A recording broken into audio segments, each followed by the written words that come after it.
Mr. Agnur Rajesh is the chairman of St. Angelo's VNCT Ventures.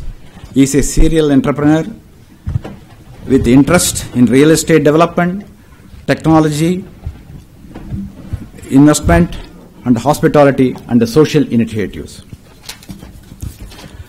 Mr. Amit Raj is a director of Pricewaterhouse with more than 12 years of experience in real estate and merger and acquisitions. Mr. Vaithiswaran is a corporate lawyer and tax consultant with over 27 years of experience in matters pertaining to taxes, including international taxation. Mr. Amit Raj, can you provide a brief about the overall FDI scenario in India, with particular reference to real estate? Sure, there used to be a lot of restrictions on real estate earlier, like area restrictions, and then there were a lot of conditions as to the exit mechanism, because government always used to think of real estate being hot money coming in from abroad. And to take care of it, they had put a lot of restrictions on how the funding could come and what exits can people take. Over a period of time, they have liberalized this regime. First and foremost, they allowed this listed NCD funds coming into the real estate sector. Pretty much nowadays, I think 90% of the investment in Indian real estate sector of the non-residents happen through either listed NCDs, and also now they've opened up construction finance also can be funded through the unlisted NCD structure. So that is insofar as the debt is concerned, debt investment in real estate. Coming back to equity, earlier there used to be restrictions like what should be the minimum area, then how many units should be there, etc. Now they have simply shifted to a policy saying that you make a real estate investment in equity, you stay put for 3 years from the date of investment, you can exit after completion of 3 years or completion of the project, whichever is earlier.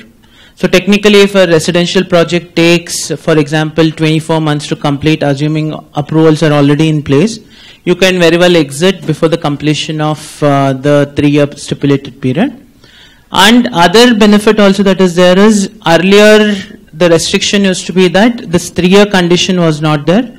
Any real estate investment that has come in from overseas had to stay until the completion of the period. So it used to so happen that many of the cases, for whatever reason, the approvals have not come, etc. They were not allowed to either, for that matter, sell it to a non-resident or an Indian resident who would have been the JV partner. So with this, that has been taken away. And one other significant benefit that has come out is that even during the period of 3 years, lock-in as we call, the non-resident can pretty much transfer the investment to another non-resident, which does not involve a repatriation of funds outside of India.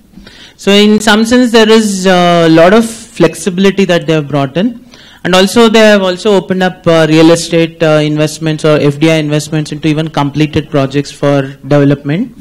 And one noticeable change is that having a property for the purpose of leasing is no longer regarded as real estate business. That technically falls under the services activity.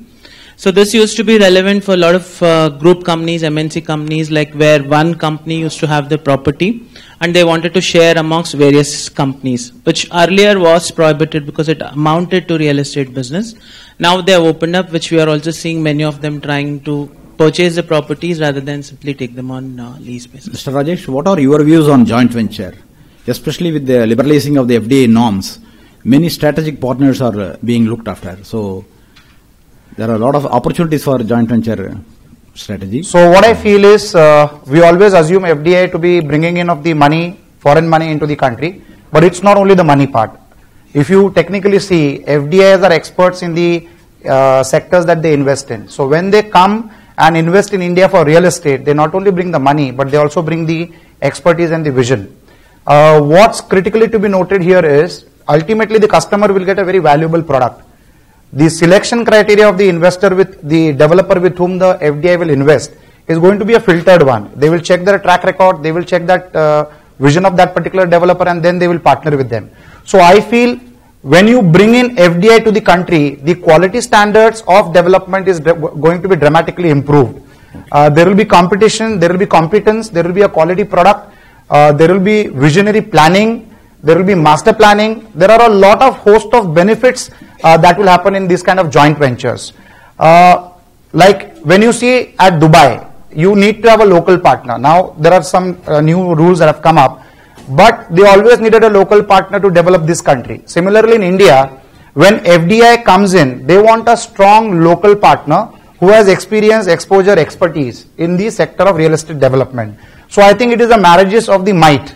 And the people with the money, strategy, vision, ideas come to India, and the people who are very well established locally, they get married to such FDI funds, and ultimately the country benefits at large because you get a better infrastructure. They bring in the international standards to India, and overall the country develops. What I feel is the rest of the world will develop India as a fantastic country for real estate development. I foresee that happening very rapidly. Mr. Amitraj, has there been a perceptible shift in trend over the years with the easing of the FDI norms in India?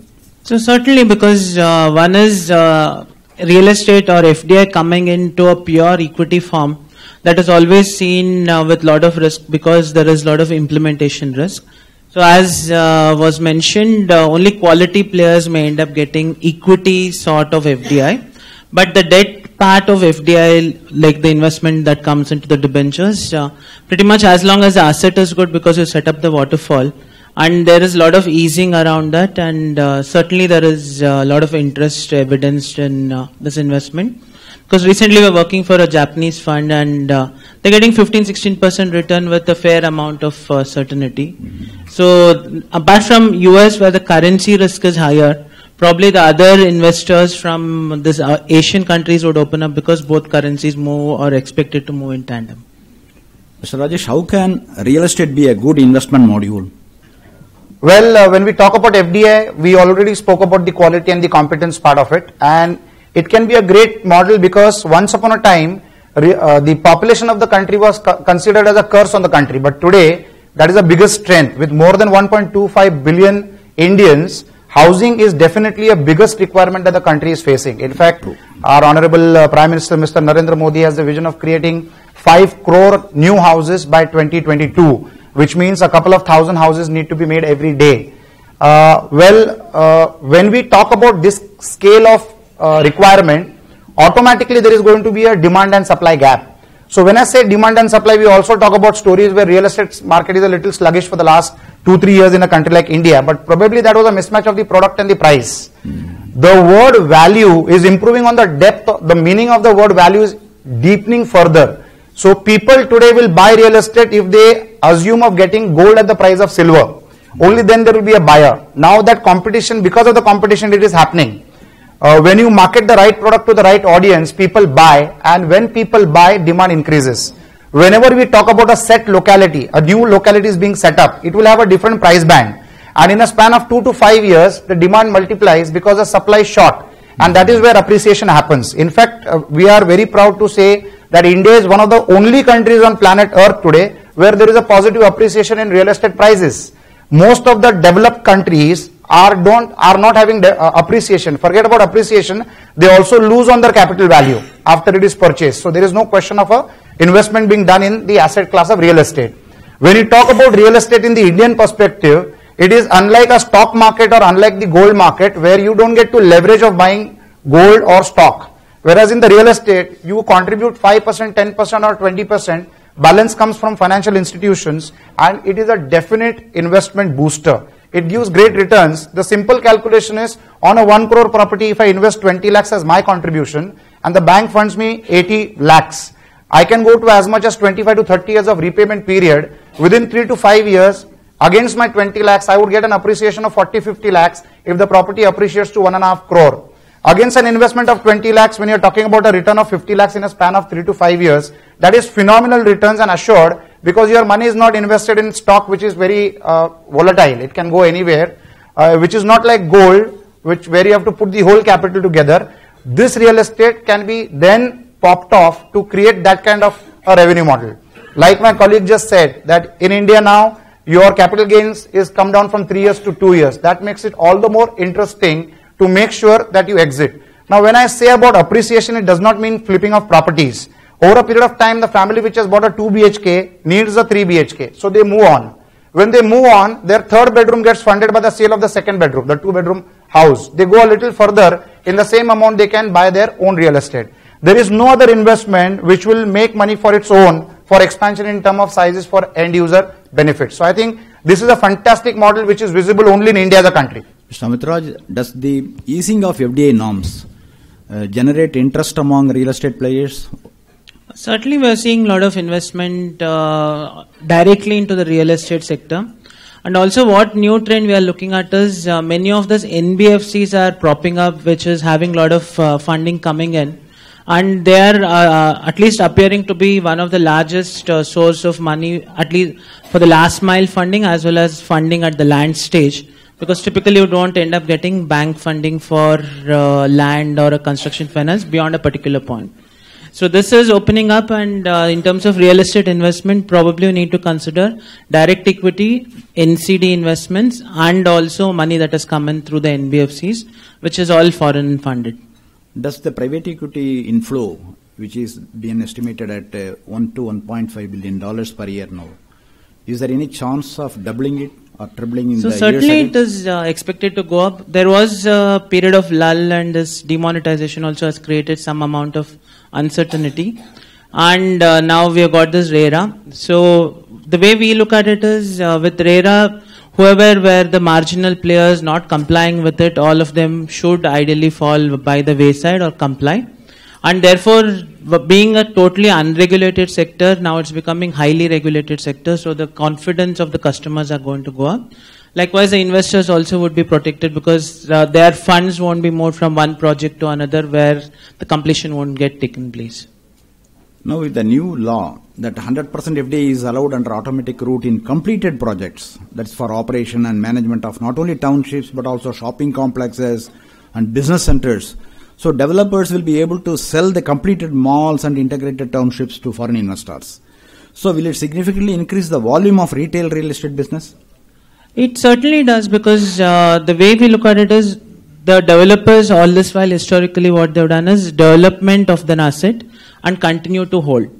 But the risk reward ratio is not good enough for them where they're continuing to hold the property, because that's where the REIT and other things have come in.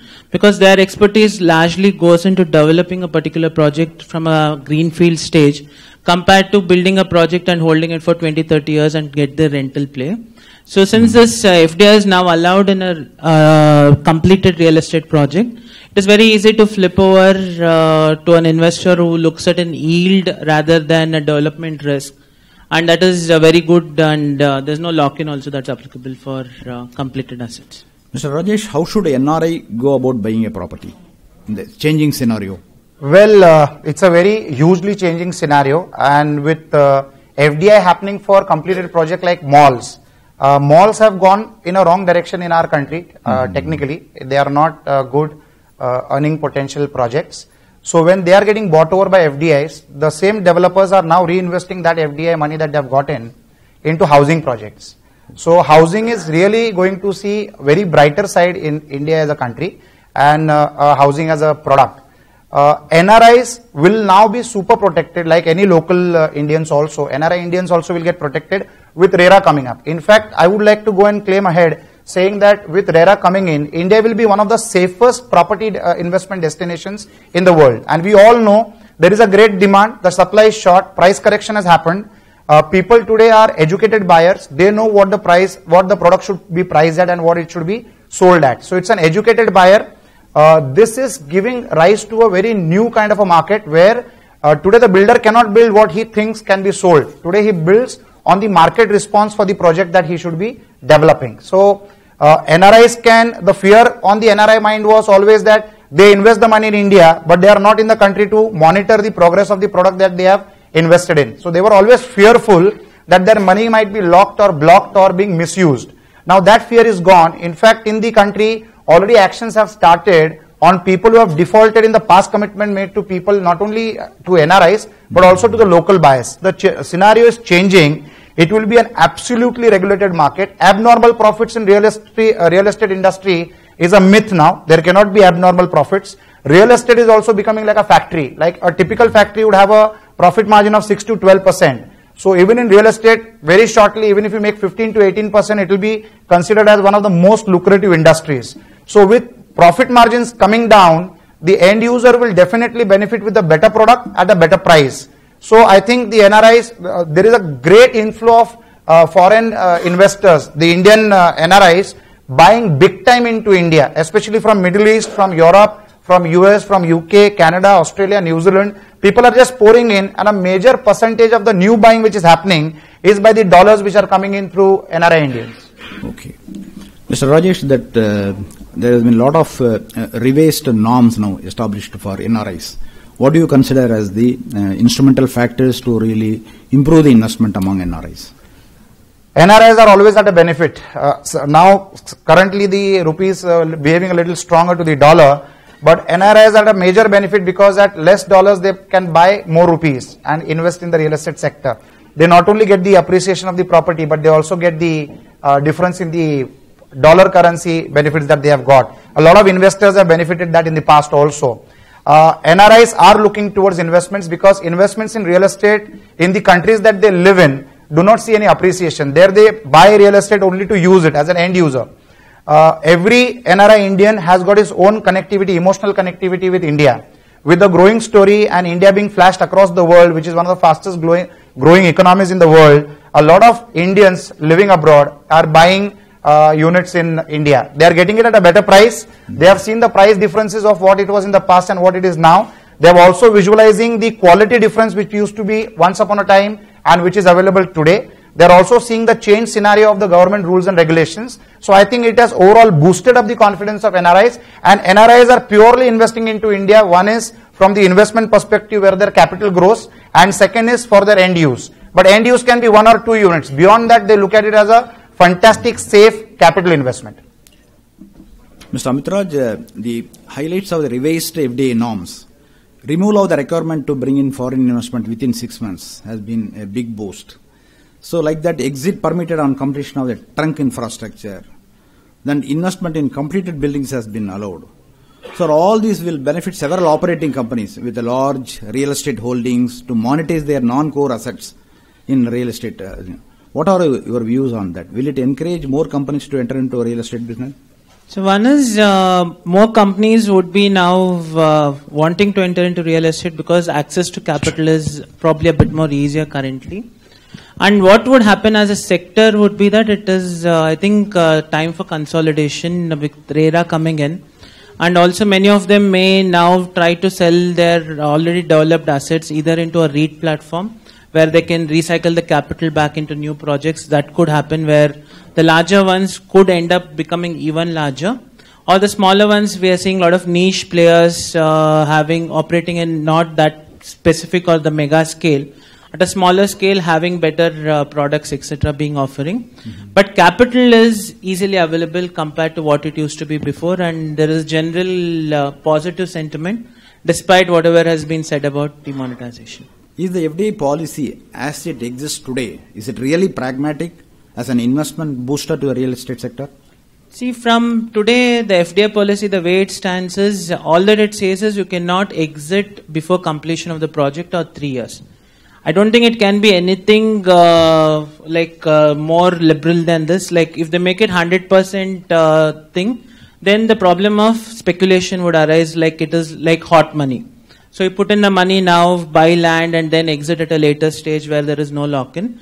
That at least they are trying to take care. At the same time, what they are also doing is they are giving a leeway for a non-resident to sell to another non-resident. But from government perspective, what they have tried to do is, if the money has come into India, it stays in India for a period of 3 years at least. Up on top, you can change the shares, etc., make the capital gain. That they are not bothered. But they do not want speculation and exchange risk to come in, where a lot of money comes in and then they try to pull it out of the country. Do you feel the REITs is going to be a game changer? REITs, actually all this while what used to happen was there was a lot of blame game going around, taxes not being conducive, etc. Pretty much whatever was asked for was provided, like a dividend distribution tax exemption, MAT exemption was provided. Now it is, what is happening now is all the developers, at least we are in touch with, they are saying I'm going to get an LRD, lease rental discounting at 9.5%, where I can put the commercial property under LRD, take the money at 9 or sub 10% and recycle and put it elsewhere.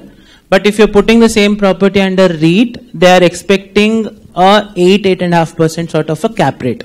Like you divide the rent by 8.5%. So that many investment bankers and funds are saying that if you adjust it for the currency risk, there is nothing much the investor is trying to make. From a developer perspective, they are treating probably a REIT as akin to a debt investment, which is not so, which is an equity thing. So only 3-4 players are serious about it, which also is driven more from the investors who want an exit, who already put in a lot of money. So those are the ones which would go into REIT, but who are predominantly funded by domestic money. We are still seeing that there is little less appetite for going into REIT because of this capital appreciation and other issues being there. Is affordable housing concept, is it a favorite topic among FDI players? Certainly, because this one is they have changed this year, as you mentioned in your thing. They've shifted the area from the built-up area to the carpet area as per RERA. So, which with that same 30 square meter or 60 square meter, you're going to get a much larger property which fits within the confines of this affordable housing. So, there is a lot of benefit that comes in, and more so if you bought the land historically. This is the only place where you get to dispose your land by doing the construction and not pay a rupee of tax. Okay. So that is a significant advantage, and also there is coupled with service tax exemption, etc. And also being given this infra status, the benefit of it is you can access cheap source of funds like masala bonds, etc. from willing investors because it is infrastructure status. At least every single real estate player we are working with is actively considering this affordable housing. But there again, what will happen is all this while they were concentrating on higher spec property. Now, if everyone try and jump into it, whether there will be enough demand, etc. Maybe if you are also trying to take a contrarian call, continue to do what you are doing, because one view is that whatever excess supply is there will get sold in the next 2 years, while everyone is probably moving towards either a commercial or, for that matter, a affordable housing. The renting of properties has been now designated as a service and not real estate business. Is it a significant development as far as FDI is concerned? It is a significant development, because earlier what used to happen is many companies used to have like a vacant property which they were not able to utilize in the interim. You could not monetize them. Now what we are seeing is there could be a possibility where strategic players they can start buying commercial properties for their own consumption, including the growth. Because till the time your operations catch up, you can always let out this property to any other party who is willing to, and you can monetize in the interim. And now with this advantage, the thing is you can also try buy completed projects, not just malls, etc. Any other commercial property for that matter, which can be let out, and it falls under the services definition now, which is 100% automatic route. I would like to make a small announcement. If you have any queries during the panel discussions, kindly send it through a paper. We can really answer it. Then, so how do you summarize the FDA norms that has been eased recently? So the way I look at it is, as a sector, nobody could have expected anything more than this, because on the debt side, it is totally or completely open, except for that undertaking that listing, which is not that big a formality. You need to just undergo the credit rating, etc. And there also there's no lock-in, etc. that is applicable, because you can sell the debt instrument even within the 3-year period to a resident investor. So on the debt side, it is completely open. On the equity side, it is just 3 years, or for that matter, completion of the project. So pretty much, I think it is liberalized. Tax also is falling in place. So it becomes like any other sector for investing in India. Nothing to do with a risk or a different sort of a perception from a regulation perspective. So we have come to the first session. And if you have any queries, kindly send it to me.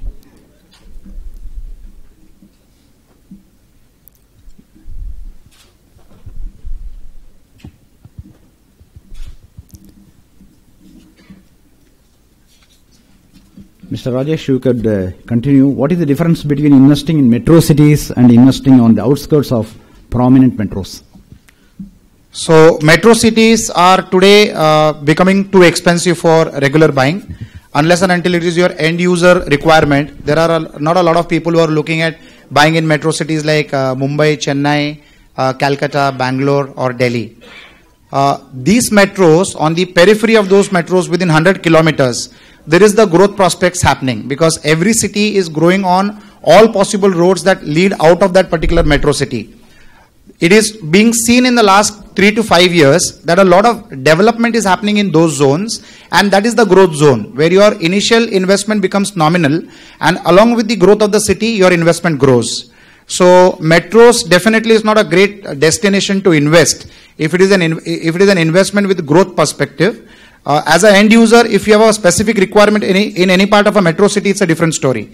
But definitely the periphery of a metro within 100 kilometers is a sure shot no-brainer. It will be an investment which will appreciate like nobody's business. Okay. We have a query here addressed to Mr. Amit Raj. Is FDI allowed in LLP format?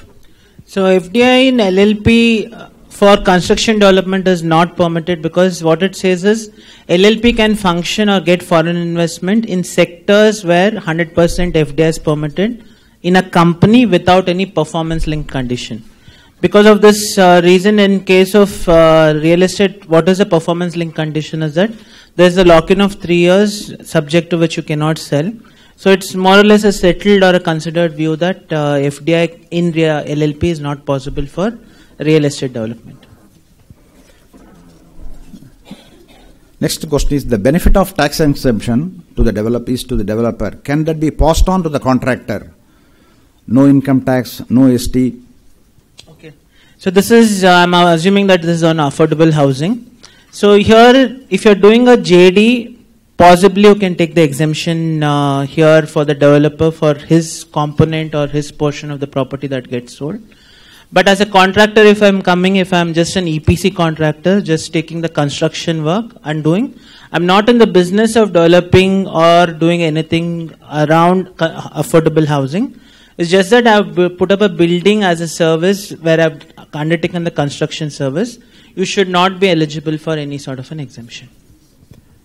Mr. Rajesh, this is addressed to you. RERA in its original form is strong and benefiting the system, but state governments are making it toothless. What are your views? Well, no developer back home in India can manage nuisance value. So what is the strength of RERA will be seen when it unfolds on the 1st of May onwards in a couple of states. I am from Maharashtra, so I know for sure from 1st of May, the RERA gets implemented. In fact, the complete backup system has been created by Tata Consultancy Services. So I won't be surprised if there are no errors on the functionality of the system. The strength of RERA will be known only after it is implemented. But let me tell you, people are so well aware about all these rules and regulations that if a buyer really wants to take a developer for a ride, if he's been misguided by the developer or being cheated to some extent, he can really make his life miserable because the government has taken this particular section for investments in real estate very, very seriously. Now, these are already in practice. RERA is not launched in a city like Mumbai, but the last 2 years for major developers in Mumbai, people who have invested in Mumbai might second that. Major developers in Mumbai are facing the heat. They are put behind bars for months together. Some developers, large names who are dealing in hundreds and thousands of crores, are behind bars for a period of more than 8 months. So the seriousness is there. The buyer has become very demanding. He knows if the developer is not going to live to his commitment, without RERA being in force also, a RERA-like situation has happened in a couple of metro cities in India. So I think RERA is the best thing to happen to India, and I'm sure a lot of buyers will get the due justice which was denied to them in the absence of such a law. Okay. Mr. Amit Raj, can you explain about repatriation of money outside India? So, not getting the context here. Yeah, I think it does mean that the real estate investment, the residential and commercial property repatriation, the gentleman has not given his name. Okay, somebody who has made an investment outside of India and then shifted back to India or other way around? No. Please explain about repatriation of money outside India. That is sale income. Okay. Repatriation of sale income. Okay, one is these rules keep changing every now and then, but what is clearly available is $1 million under the NRO account can be taken out per financial year. And also in few cases what we are advising is if you're buying a house worth more than 1 million for that matter, probably you can buy it as a co-owner between husband and wife for that matter. So that whenever you sell the property, you will end up getting this 1 million limit per person. So that 2 million as a number is fairly significant to take out in most of the cases. I think it does apply to commercial properties also. Yes. And also the rental income falls within the limit of $1 million. No, rental income is current income. There is no restriction on how much amount you can repatriate. Okay. So that is outside of the 1 million limit. 1 million is predominantly the capital that you have invested. Rental income is outside 1 million limit. Yeah. Oh, that's serious. What about the commercial properties? Will it fall or outside the 1 million limit? So the sale, if you're selling anytime, that will come within the 1 million thing. But again, the commercial property, one is you can acquire it directly being a non-resident in individual capacity, or always you can acquire it through an Indian vehicle. So once you acquire it through the Indian vehicle, this 1 million limit, etc. does not apply because it falls to the normal FDI channel. Okay. So the commercial property includes the industrial sheds also, the warehousing stock also, mall spaces also. Yes. To clarify further. Yeah. Thank you. So most of this, like at least what I have seen or we have seen is individuals end up buying only residential properties and probably a small size commercial properties. Anything to do with industrial warehouses, all those things typically end up going through the entity structure, which could either be a company or for that matter LLP depending on what it is. What is the significance of restricting only to 2 residential properties for repatriation? So it is more like how much of speculation they would like to allow. That is one way of looking at it. Okay. So I would think that is that would be probably the factor behind restricting it. I think to supplement the question, I would like to really add, you can't invest in land and repatriate. That's very clear. You can, but you can buy land, construct house thereon and repatriate. That's right. Thing is, money, if it coming from overseas, has to be development capital and not speculative capital. Put money in land, don't do anything. After 3-4 years, sell, take the profit out. That is what is not appreciated. Mr. Amitra, there is also a point here. When you inherit the property also, even though the property was bought out of rupee income, that is also allowed for repatriation. That's a major concession again. And the lock-in period has also been removed now. Earlier they were insisting that the property which has been inherited, it has to be held by the person who owned it for a minimum period of 10 years. That has been removed now. The lock-in period has been removed now. So in some sense, they are just liberalizing most of the restrictions, just putting minimum checks and balances in place. I think it's less moving towards less regulation, but the pace of changes is pretty high. In fact, the repatriation benefit has been made more simpler. Now you need not go to RBI for repatriation of your money, this $1 million. All the powers have been decentralized and entrusted to the authorized foreign exchange dealers. So you have to go with a chartered account certificate that local taxes, if any due, has been duly paid. That's it, within 1 hour the money goes. Mr. Amitraj, can you share more on masala bonds issued by NTPC, HDFC, etc.? Sure. So this masala bond is a new form of instrument which has been in vogue only for the last 2-3 years. So here it is again in terms of some sense scope creep by SEBI into the domain of RBI or other way around, whichever way you look at it. But end of the day, from an investor standpoint, it is a very good investment to put in because for the reasons there is no cap on interest that can be paid. It simply says that as per prevailing market conditions. Typically what happens is this investment would be unsecured, which itself can justify a higher rate of interest from a repatriation standpoint. Second most beneficial provision is that withholding tax rate on a masala bond is only 5%. And this 5% is applicable in terms of any bond raised up till or until June 30, 2020. So technically if I have issued masala bond before 2020 June, any interest I pay therefrom in perpetuity will be liable only for a 5% withholding, which is not there in any other treaty, and this is a provision that is there in the domestic law.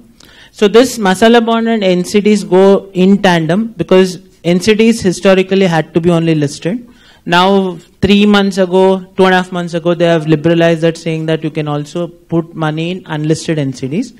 But only thing is, masala bond, there are certain restrictions where you can put money. You cannot buy land, you cannot do real estate activities. So as masala bond from a real estate sector still is restricted, because from an NCD perspective, construction development is not real estate business. But from masala bond perspective, it says any real estate activity. So hopefully that definition has to get aligned. But for that, anyway, unlisted NCD is there. The key change between unlisted NCD and masala bond is, unlisted NCD only interest up to 2020 is liable for 5% withholding. Thereafter it goes up. In masala bond, that benefit is perpetual in some sense. This is the main change around masala bond. Mr. Rajesh, you can answer this. How investor should select a real estate project for doing foreign investment as well as doing partnership? It's very simple now. With RERA coming in, selection of where to invest becomes easy. The entire profile and the biodata of the developer is going to be on the site. The past performance, if there are any current criminal or civil cases, the title of the property, everything has to be adjudicated before he starts sales. People in Dubai are well versed with the RERA rules in Dubai. In fact, the rules in India are become more stringent than that. The profile will be mentioned, which will give you an idea whether it is the right group that you are investing with or not. The past performance, communication with the past customers. Today, social media has made the whole world into a small village. So you Google any developer's name or any company's name, you get your experience, their experiences with the development organization or the developers. You can then ultimately select on the basis, beginning with the quality of the developer in terms of his character, quality of the company in terms of the past performance, and definitely if it is permitted to sell, it has got all clearances in place without which they cannot sell. So I think these are some brilliant times coming up, and some very serious shopping in the real estate is happening already, and a lot of Indians staying abroad are taking advantage of the scenario. Okay. And this is just beginning. So another good news is, suddenly you will have a very short supply, because for the qualification under RERA, the government is going to launch it on 1st of May in a place like Maharashtra. And compliances are being given 3 months. So June, July, August will be the compliances period. Almost 60% of the developers might not be able to comply also. So suddenly there will be a short supply. All purchases which are happening now currently will suddenly see a sharp rise in the investments that they have done because of short supply. So I think there are champion investors in the real estate as a sector to invest in, who will take advantage of this short-term challenge which the country will face.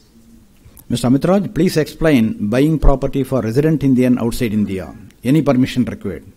So this is up to 250k you can repatriate per person per year.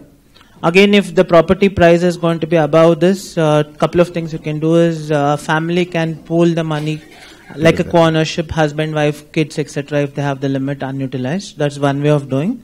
Another point also we have advised is there's also a possibility of shifting or making the payments over 2 financial years. So that you get the limit per person 250 into 2, that is 500k. And again, if you want, you can have multiple people putting in, chipping in, which is a close family for that matter. So from an approval perspective, nothing much is required. You need to file certain declarations with the authorized dealer bank while undertaking the remittance. Mr. Mitraj, how are the new laws going to impact the prices of luxury housing in premier destinations like Mumbai? So the thing is, higher the compliance, somewhere the burden of it would be passed on to the customer in some sense. Because if a lot of flexibility is taken off, there is some cost of doing business that is going to go up. And also with GST, etc., we need to wait and see what would be the impact of it. Because generally the perception of the government is that this sector generates a lot of money and we need to tax them and overtax them. Mm-hmm. And that's been the overall approach. We need to wait and see, and probably Rajesh can. But with the land cost already high and locked in, is there any room to reduce the cost in the above sector? I think this is more relevant to Mr. Rajesh. I didn't get your question. With the land cost already high and locked in, is there room to reduce the cost in the above sector? Well, that's the reason there is a complete dip in sales in the heart of the metro cities. And it is becoming not possible to buy at those prices. That's the reason the city is moving away from the city and creating a new city. Like a place like Mumbai is already seeing Thane as a as good as a city like Mumbai with the better prices. Mumbai has also seen Navi Mumbai. Now we are talking about Maha Mumbai. Now we are also talking about the city going up to Nasik, going up to Pune. In the next 5 to 10 years time, there won't be a gap between Mumbai and Pune. Lona is oversaturated, overdeveloped.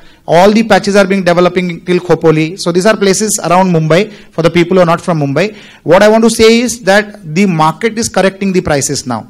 The customer is correcting the prices now. When the land is expensive, the product becomes more expensive. People don't buy. That's it. The best punishment that you give to a expensively priced product is not buying it. There cannot be a better punishment for that. So people are learning these flaws. They are moving away from the city. New cities are being created and they are the opportunity zones. Simple. I agree with you, Mr. Rajesh. See, we have seen in southern cities, particularly when we have made some in-depth survey, in Chennai the land prices have come down by 30%. But the landlords are still reluctant to bring down the prices. So they are well aware, but the problem is in today, not only in Chennai and other southern cities where the survey was extended, there are intermediaries, brokers who have spoiled the landlords.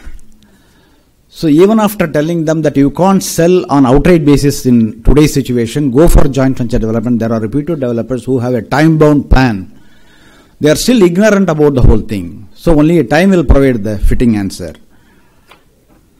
Ladies and gentlemen, we have come to the end of the first session. And thank you very much, Mr. Amit Raj and Mr. Rajesh, for their valuable input. Thank you. Of giving us an overview about the liberalized FDI regime and the need for taking up the real estate investment as an investment option by Mr. Rajesh. Thank you very much.